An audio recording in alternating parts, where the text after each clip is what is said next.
Hello soldiers, ரீசெண்டாக பார்த்தீங்க அப்படின்னா காட் ஆஃப் வார் ரீமேக்கு, அந்த கேம் ரீமேக், இந்த கேம் ரீமேக்குன்ட்டு பல ரீமேக்குகளை வந்து நீங்கள் கேள்விப்பட்டிருப்பீங்க. அள்ளி போட்டு எடுத்து வந்தனா உண்மையிலே ரீமேக் பண்ணுறது செய்ய காட்டிங்க அப்படின்னா என்னை பொறுத்த வரைக்கும் பல கேம்ஸை ரீமேக் பண்ணி புது கான்சோல் ஆட வைக்கிறது சந்தோஷமான விஷயம் தான். ஏகப்பட்ட கேமை வந்து ரீமேக் பண்ண போகிறாங்க. அது என்னென்ன கேம்ஸ் எதுன்றதை பற்றி இந்த தெளிவாக பார்த்துருவோம். அதுக்கு முன்னாடி லைக் பண்ணிங்க. யாருக்கெல்லாம் காட் ஆஃப் வார் ரீமேக் பிடிச்சிருக்கு, ரொம்ப வந்து ஆர்வமாக காத்துக்கிட்டு இருக்கீங்க அப்படின்றவங்களா இதை லைக் பண்ணிட்டு கமெண்ட் பண்ணுங்க. எத்தனை பேர் காட் ஆஃப் வார் கேமுக்கு வெயிட் பண்ணி நான் தெரிஞ்சுக்கிறேன். ஓகே போகிற போயிடலாம். நான் கதை கந்தசாமி. இந்த ஷோ குறியீடு கந்தசாமி. ஆறாவது இடத்துல பார்க்க போகிறது காட் ஆஃப் வார் ட்ரையாலஜி. சாண்டமோனியா பார்த்தீங்க அப்படின்னா காட் ஆஃப் வார்க்கான அடுத்த கேம் ரிலீஸ் பண்ணுவாங்க அப்படின்னு ரொம்ப அவளை காத்துக்கிட்டு இருந்தோம். சரியா சொல்லணும்னா 2018 வந்த காட் ஆஃப் வாரும் சரி, ராகனராக்கும் சரி, நார்ஸ் மேலே பேஸ் பண்ணியிருக்கோம். ராகனராக்ல நார்ஸ் மேலே முடிஞ்சிருக்கும். இதுக்கப்புறம் பார்த்தீங்க அப்படின்னா கிரேட்டோஸ் வந்து எகிப்துக்கு போகிற காத்துட்டு இருக்கும்போது தான் இல்லை நான் வந்து கிரீக்கை திரும்ப தரேன்ட்டு பழைய கேம்ஸ்லாம் வந்து ரீமேக் பண்ண போகிறதா அனௌன்ஸ்மெண்ட் பண்ணியிருக்காங்க. அதுக்காக தான் காத்து நிற்கிறேன். அதுவும் பார்த்தீங்கன்னா காட் ஆஃப் வார் ட்ரையாலஜி அப்படின்னு சொல்லியிருக்காங்க. அதாவது காட் ஆஃப் வார் 1, 2, 3 மெயின் கதை கேம் தெரியுமா, அது மட்டும்தான். அசெஷன் கேம் வந்து கணக்கில் சேர்த்துக்கல. அதை தாண்டி வந்து சின்ன இந்த பிஎஸ்பி கேம்ஸையும் கணக்கில் சேர்த்துக்கல. ஒன்லி மெயின் கேம்ஸ் மட்டும்தான். இது நல்லா தான் கிடைக்கணும், நல்ல விஷயம். ஏன் பார்த்தீங்கன்னா காட் ஆஃப் வாரோட 3 மட்டும் பிஎஸ்பியில் ஆடணும்னு நினைக்கிறேன். பட் வந்து உங்களால் வந்து பல கேம்ஸும் ஆட முடியாது. சங்கிலி பறிப்பு தாலி அறிவு பண்ணிங்கன்னா கண்டிப்பாக பண்ண முடியும். இல்லை சொல்கிறேன், அது ஆட முடியாது.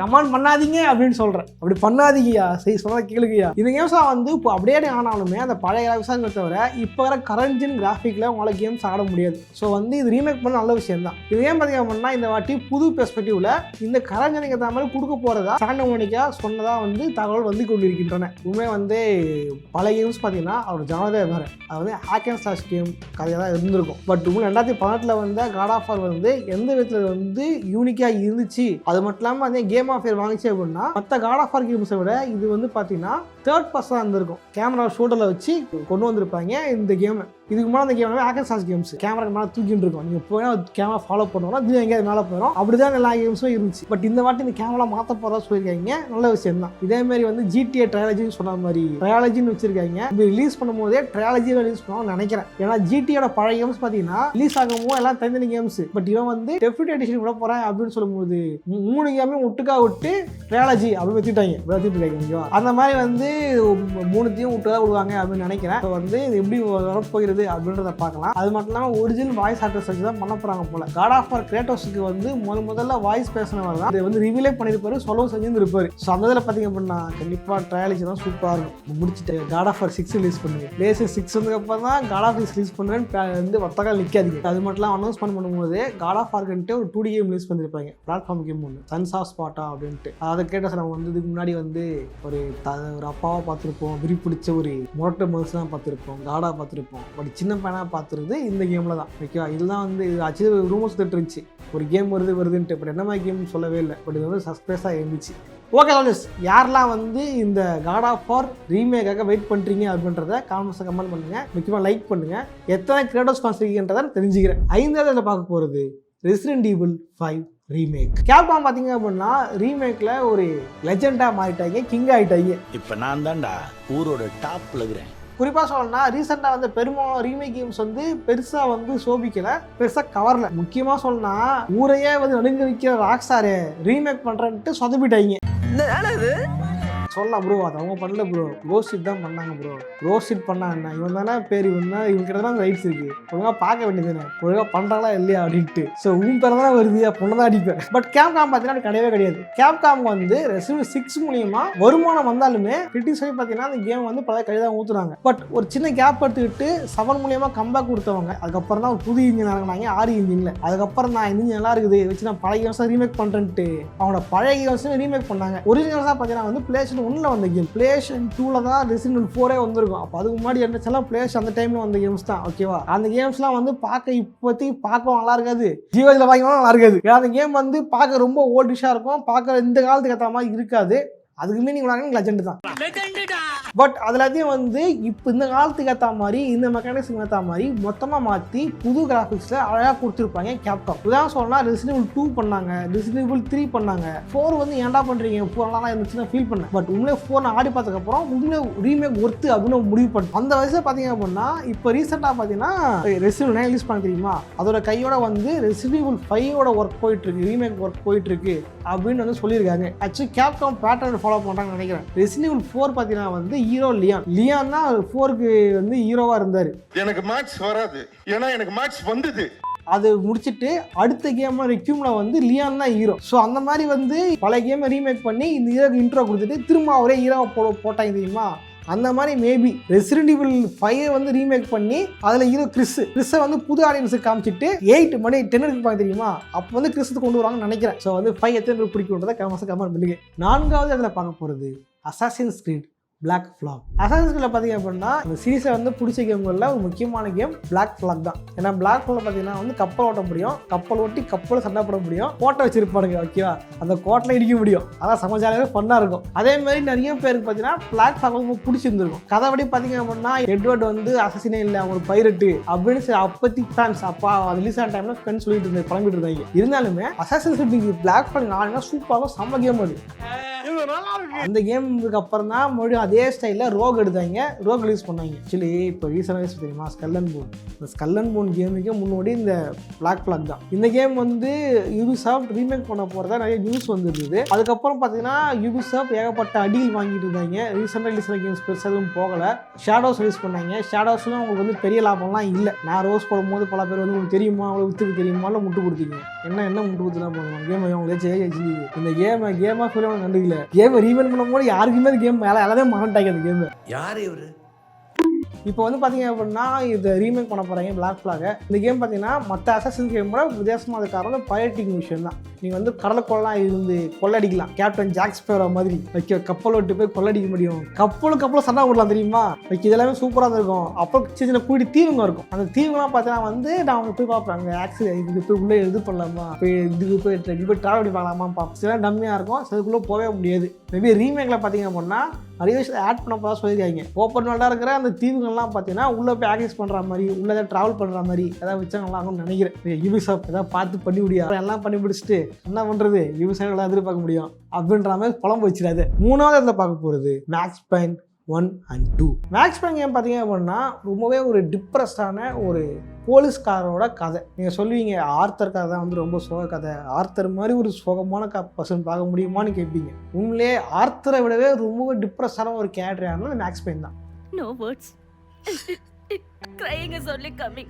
முதல் பாட்டிலே அவட ஒய்ஃபையும் குழந்தையும் இறந்துவான் தலைவன். அது இவங்க தான் தலைவன் போயிருப்பான். அடுத்த பாட்டில் இன்னும் சோகம் போயிருந்தே இருக்கும். உண்மைதான் தலைவன் பேர்லேயே போயிடுச்சிருக்கான். பட் அதெல்லாம் கதைக்கு கதை தானே. நீங்கள் கேம் பிளே ஆடும்போது கேம் பிளே சூப்பராக இருக்கும், ஜாலியாக இருக்கும். 2 கண்ணை வச்சுக்கிட்டு டபுள் பரேட்டா வச்சுக்கிட்டு சுற்றுவோம் பாருங்க அப்படின்ற மாதிரி செம்மையாக இருந்திருக்கும் அந்த கேம் பிளே ஆடும்பொழுது. பாருங்க ஒரு டான்ஸ் ஆடியாவில் வந்து ஈகிளே இருக்கு தெரியுமா, இந்த ஸ்லோ மோஷன் சொல்கிறது டும் டும் டம்ட்டு, அதெல்லாம் வந்து முன்னாடி கொண்டு வந்தது இந்த மேக்ஸ் பெயினில் தான். மேக்ஸ் பெயினை பார்த்து ஏகப்பட்ட கம்பெனிஸ் ஏகப்பட்ட கேம்ஸ் பண்ணாங்க ஓகேவா. பட் என்ன பண்ணுறது, மேக்ஸ் பெயின் ஃப்ரான்ச்சைஸ் வந்து 3 போய் பண்ணனால இப்போ ஜென்ரேஷன் யாருக்குமே மேக்ஸ் பெயின் தெரியல. PlayStation 2 டைமில் மேக்ஸ் பெயினுக்கு வந்து ஒரு தனி ஃபேன் பேஸுக்கு ஃபாலோ இருந்துச்சு. அதை இன்ஸ்பயர் பண்ணி ஏகப்பட்ட கேம்ஸ் பண்ணிட்டு இருந்தாங்க பல பேர். ஸோ இப்படிப்பட்ட ஒரு ஓஜி ஃப்ரான்ச்சைஸுக்கு வந்து ஒரு ரீமேக் பண்ண போகிறாங்க. இதை பண்ணுறது யாருன்னு பார்த்தீங்கன்னா ரெமடி தான். ஒரிஜினலாக மேக்ஸ் பெயினோட டெவலப்பர் யாருன்னா ரெமடி தான்.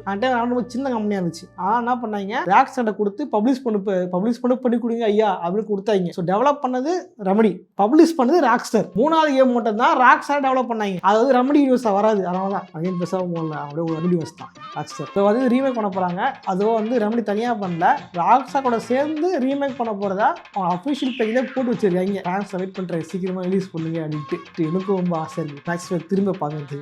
அதில் புது கிராஃபிக்ஸில் இந்த ஜென்ரேஷனில் பார்க்க ரொம்ப ஹாப்பியாக இருக்குது. இல்லை மேக்ஸ் பெயின் ஃபேன்ஸ் ரொம்ப அரிதான ஆளுங்க. யாராவது இருந்தீங்கன்னா வீடியோ லைக் பண்ணிட்டு அதை போய் சொல்லுங்க நானும் இருக்கேன் ஐயா அப்படின்ட்டு. இரண்டாவதுல பார்க்க போறது டாம் கிளான்சி ஸ்பிளிண்டர் செல். ஒரிஜினல் ஸ்பிளிண்டர் செல் பார்த்தீங்க அப்படின்னா 2002 ரிலீஸ் ஆயிருந்திருக்கும். இது பார்த்தீங்கன்னா யூபிசாஃப்டோட கேம் தான். உண்மையிலே பயங்கரமான ஒரு ஸ்டெல்த் கேம். இது கேமோட பேர்ல பார்த்தீங்கன்னா டாம் கிளான்சி இருந்திருக்கும். நிறைய கேம்ல பார்த்துருப்பீங்க டாம் கிளான்சின்னு போட்டிருப்பாங்க. டாம் கிளான்சி யாருன்னு பார்த்தீங்கன்னா அது ஒரு கம்பெனியோ பிராண்டோ இல்லை. டாம் கிளான்சின்ற ஒரு ரைட்டர். அவர் பார்த்தீங்கன்னா இந்த மிலிட்ரி பேஸ் பண்ண வார் பேஸ் பண்ண பல கதைகள் எழுதியிருக்காரு, பல நாவல்ஸ் எழுதியிருக்காரு. அவர் பார்த்தீங்கன்னா இந்த மாதிரி கேம்ஸுக்கெல்லாம் வந்து கதை எழுதியிருக்காரு. அவர் கதை எழுதின ஒரு கேம் தான் இந்த கேம். இந்த கேமோட கான்செப்ட் பார்த்தீங்கன்னா சாம் ஃபிஷர் அப்படின்ற ஹீரோ வந்து ஒரு ஸ்டெல்த் பேஸ் பண்ண ஹீரோ. அவர் வந்து உலக நாடுகளில் இருக்கிற சதியிலிருந்து எப்படி வந்து அமெரிக்காவை காப்பாற்றினாரு அப்படின்றதான் கதையாக இருந்திருக்கும். இதில் வந்து அமெரிக்கா எதிரி சைனா தானே, சைனாவோட உளவாளிகள்லாம் தடுத்து அவன் சதியை வந்து எப்படி முறியடிச்சாரு அப்படின்றதான் இந்த கேமோட கதையாக இருந்திருக்கும். இந்த கேம் நம்ம பெஸ்ட்டுன்னு பார்த்தீங்கன்னா அந்த யூஎஸ் சூப்பர் பண்ணியிருப்பாங்க. டெக்ஸ்ட்லாம் இருக்கு இல்லையா, அது வந்து சூப்பராக அப்படியே அந்த மாலுக்குள்ளேயே அப்படியே அழகாக உட்காந்துருக்கும். இப்போ ஏறு ஸ்ப்ரிண்ட் பண்ண போட்டுருப்பேன், சூப்பராக இருக்கும். இதேமாரி அதில் வந்து நிறைய ஸ்டெல்த் பேஸ் வச்சிருப்பாங்க. கிளைமிங் பண்ணலாம், கிளைமிங் சூப்பராக வச்சிருப்பாங்க. சும்மா ஒன்றுமே இல்லை, செவுத்து மலை ஏறதுலாம் சூப்பர் சமயம் பண்ணியிருப்பாங்க. பெருசாக பேசாக அப்புறம் நம்ம பிடிச்ச ஒரு கிளைமிங் சிஸ்டம் அதுதான். இந்த கேம் பார்த்தீங்க அப்படின்னா யூபிசாஃப்ட் தன்னோட தான் பண்ணிட்டு இருக்காங்க. உண்மையிலே யூபிசாஃப்ட்டுக்கும் ரீமேக்கும் என்ன பிரச்சனை தெரியல. அவங்க வந்து புது கேம் மூடில் பிரச்சனை பண்ணாலும் பரவாயில்ல, அவங்க ரீமேக் கேம்ஸை வந்து ரொம்ப எடுக்கிறாங்க. வித்தியாசமாக இந்த கேம் பார்த்தீங்க அப்படின்னா 2021 தான் அதிகப்படம் சொல்லியிருக்காங்க ரீமேக் பண்ண போகிறோம் அப்படின்ட்டு. இந்த கேம் வந்து எப்போ ரிலீஸ் ஆக போகுதுன்னு கேட்கும்போது 2025 ரிலீஸ் ஆகும் தான் முதல்ல பிளான் பண்ணிருக்காங்க. 2025 போய் 26 வந்துருச்சு, 26 3 மாசமே போயிடுச்சு. இன்னும் வந்து இந்த கேம் டீசரோட ரிலீஸ் பண்ணவே இல்லை. அதாவது ரெக்கார்ட் பண்றேன் இல்லையா, எந்த டேட்ல திடீர்னு அனௌன்ஸ் பண்ணாங்க தெரியுது சொல்லிட்டேன். திடீர்னு அனௌன்ஸ்மெண்ட் பண்ணவே இல்லை. யூபிசாஃப்ட்டுக்கு என்ன பிரச்சனை புரியல. அவங்க வந்து புது கேம்ஸ் டிலே பண்ணா பரவாயில்ல, புது கேம்ஸ் டிலே தான் வச்சிருக்காங்க. பியாண்ட் குட் நியூ என்ன ஆச்சு தெரியல, அது கேன்சல் பண்ணாலும் தெரியல, என்ன பிரச்சனை தெரியல. நிறைய கேம்ஸ் அனௌன்ஸ்மெண்ட் பண்ணிட்டு அது ரிலீஸே பண்ணல. இந்த கேம் பார்த்தீங்க அப்படின்னா ரீமேக்லாம் இருக்கு, இதை வந்து கேன்சல் பண்ணல இருக்கு அப்படின்னு சொல்லியிருக்காங்க. இது வந்து வந்தால் நல்லாயிருக்கும். இந்த கேம் உண்மையிலே வந்து ஸ்பிளிண்டர் செல் கேம்ஸ் நிறைய பேருக்கு தெரியாது. இந்த கேம் வந்துச்சுன்னா இப்போத்து ஜென்ரேஷனுக்கு நிறைய பேர் தெரியும் இந்த கேம் பற்றி என்ன அப்படின்ட்டு. அப்போ திருண்டா யூபிசாஃப்ட் யாருன்ட்டு கொஞ்சம் காமெடி பண்ணா வில்லன்றதே மறந்துடுவீங்களே. முதலாவது அதில் பார்க்க போகிறது சைலண்ட் ஹில் 1. ரீசெண்டாக கொண்டாமே பார்த்தீங்க அப்படின்னா அவங்களோட சைலண்ட் ஹில் ஃப்ரான்ச்சைஸை வந்து கிக் ஆஃப் பண்ணி நல்லபடியாக கொண்டு போயிட்டு இருக்காங்க. குறிப்பாக சொல்ல ரீசெண்டாக சைலண்ட் ஹில் F புது கேம் பயமாக வந்து அந்த கேம் கதை பெருசாக இன்ட்ரெஸ்ட்டாக இல்லை. அதனால கேம் நான் போடவே இல்லை. கதை ஆசையாக போகாமல் பார்த்தேன், கதை சுமாராக இருந்துச்சு. இதெல்லாம் நான் கூட ட்ரை பண்ணுறேன். பட் கேம் பிளே வச்சு அந்த கேம் நல்லா தான் இருக்கும். ஓகேவா, நல்லா சேல் ஆகிடுச்சு, எல்லாம் நல்லா கட்டாங்க. சைலண்ட் ஹில் 2 வந்து ரீமேக் பண்ணியிருப்பாங்க. சைலண்ட் ஹில் ஃப்ரான்ச்சைஸில் ரொம்ப ஹிட்டான பேர் வாங்கின கேம் தான் சைலண்ட் ஹில் 2. சைலண்ட் ஹில் 1 ஹிட்டாக இருந்து, சைலண்ட் 2 ரொம்ப ஹிட்டாக இருந்தது. சைலண்ட் ஹில் 2 பார்த்தீங்க அப்படின்னா ரீமேக் பண்ணியிருப்பாங்க அன்ரில் இன்ஜினில். உங்களை கேம் பக்காவாக இருந்துச்சு, சூப்பராக இருந்துச்சு. நம்ம கூட அந்த கேமோட கதையை போட்டிருப்போம். ஓகேவா, அந்த கேமோட கதையை பார்த்துட்டு ஒருத்தர் இன்ஸ்டாகிராமில் ரீல்ஸ்லாம் போட்டார். இந்த கேமுக்கு எப்படி கதை எப்படிப்பட்டது இருக்கு தெரியுமா அப்படின்னு. ப்ரோ நல்லா இருக்குன்னு சொன்னா, ப்ரோ நீங்களா தான் அந்த கேம் கதை தெரிஞ்சது, ரொம்ப தேங்க்ஸ் சொன்னார். ஸோ வந்து ரொம்ப பயங்கரமான கதை தான். அதே மாதிரி தான் சைலண்ட் ஹில் 1 அடிப்படை இதுக்கு அதுக்கும் வந்து என்ன ஒரு தொடர்பும் பெருசாக இல்லை அப்படின்னாலுமே இந்த சைலண்ட் ஹில் 1 கதையும் நல்ல கதை தான். சைலண்ட் ஹில் 1 மாட்டிக்கிட்ட ஹீரோ அங்கே தப்பிச்சு வந்தார், அங்கே இருக்கிற ஒரு இது அமானுஷம் என்ன அப்படின்றதான் குறிப்பிடுற மாதிரி இருக்கும். பட் 2 இருக்கிற மாதிரி ரொம்ப டிப்ரெஷனாக இல்லாமல் ஒரு வித்தியாசமான கதை தான் சொல்லியிருந்திருப்பாங்க. ஸோ சைலண்ட் ஹில் 1 நல்ல கதை தான். பட் அது ரீமேக் பண்ண நல்லா தான் இருக்குன்னு நினைக்கிறேன். எப்படி சைலண்ட் ஹில் 2 அன்ரில் இன்ஜினில் பண்ணாங்களோ அதே மாதிரி தான் இந்த கேமுமே அன்ரில் இன்ஜினில் யூஸ் பண்ண போகிறாங்க, அன்ரில் இன்ஜின் 5. ஸோ வந்து இந்த கேம் வந்துச்சுன்னா கண்டிப்பாக நான் ஸ்டோரி போடுவேன். நீங்கள் பார்க்குறீங்க ரொம்ப எனக்கு பிடிச்ச franchise Silent Hill franchise. Resident Evil பிடிக்குமோ அது மாதிரி சைலண்ட் ஹில் பிடிக்கும். அதான் டே 1 போட்டாமல் டே 1 போட்டு ட்ரை பண்ணுறேன். ஓகே ப்ளஸ் இந்த வீடியோ லைக் பண்ணுங்கள், ஸ்பெஷல் ஷேர் பண்ணுங்கள். இந்த வீடியோவில் வந்து எந்த கேம் வந்து ரீமேக் நல்லாயிருக்கும், ரிலீஸாக நல்லாயிருக்கும், ரிலீஸாக ரொம்ப ஈகராக வெயிட் பண்ணுறப்போ நினைக்கிறீங்க அப்படின்றத கமெண்ட் பண்ணுங்கள். ரிலீஸ் ஆச்சு அப்படின்னா நம்மளும் வந்து அதை பற்றி தெளிவாக பேசலாம், கதை போடலாம், வீடு போடலாம், நிறைய இருக்குது. அப்புறம் இதேமாதிரி கேம் கண்டென்ட்டில் என்னென்ன கண்டென்ட்லாம் போடலாம் கமெண்ட் பண்ணுங்க. நானும் அடுத்ததாக வந்து ட்ரை பண்றேன். இதே மாதிரியான இன்னொரு சுவாரஸ்யம் சந்திக்கிறேன். பாய்.